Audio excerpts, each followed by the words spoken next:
So, Rahu in the 7th house and Ketu in the 1st house. So many times this will show that when the person was younger, for instance, they were meant to feel very special. Maybe there was a lot of importance put on them. So I've often seen where a person was, they trained for the Olympics, or they were like the special one in the family. They were meant to feel very important and special. Yet inside, they noticed their flaws, a lot of flaws in their own identity. So they tend to withdraw from their identity in this lifetime and instead put a lot of importance on others. So this will be Rahu in the 7th.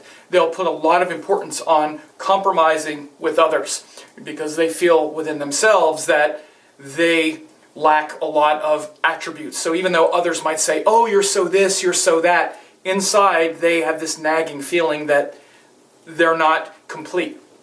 So Ketu in the 1st gives a kind of withdrawal from their own individual power, their own individual identity, and instead gets somewhat lost in the identity and power of others. So this can actually be quite supportive for keeping a relationship together. Sometimes it keeps the relationship together, though, because the person is just kind of attached. It can bring a lot of attachment because the 7th house, of course, is romantic relationships, but also our identity with all other people. So again, often when you see Ketu in the 1st house and Rahu in the 7th, the person can be sort of like a chameleon at times, like adapting to situations very easily. They can often be very well liked, quite popular.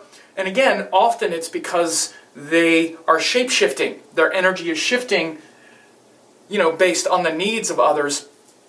And they're painfully aware of their own insecurities. So this is definitely a placement of perfectionism, where often the person might not really enjoy and experience themselves and their own individuality and their own individual power with a lot of joy. They might, experience themselves through a lot of flaws, and introspection can be somewhat difficult. So again, what they wind up doing instead is putting all of that on others. So when other people say, you're really this way, Ketu in the 1st will be like, yeah, I am. God, you're right, yeah. Even when they might get praise, and people will be like, God, you're so smart, and whatever, because many times they are. They're very they can seem very self-assured and very self-contained because Ketu in the 1st gives a strong tendency to have put a lot of focus on themselves. However, they tend to just notice all of their flaws. Like I said, when they were younger, perhaps, they were like the darling of the family and everybody was, sort of gushing over them all the time. But they always noticed how, boy, if these people really knew how I was, they wouldn't be saying it. So they have the understanding that they're important because they got shown they were important, but they also tend to feel that importance is, for instance, maybe unearned, like they didn't really earn it. And so, they feel like unless they do something to earn it, it's hard for them to just feel good about themselves and their identity. And instead, they feel better adapting to others and other people's identity.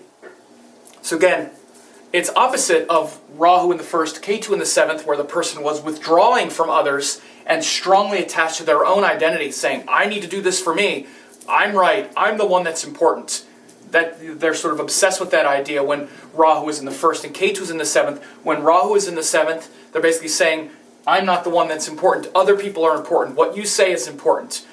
But again, there's still a lot of illusion and confusion around this idea because they can often be getting lost in other people's interpretations simply because it's hard to introspect and reflect upon themselves, because then they're often just aware of their own shortcomings because of Ketu in the 1st being such a perfectionist energy. They're withdrawing from their own identity and their own personal power.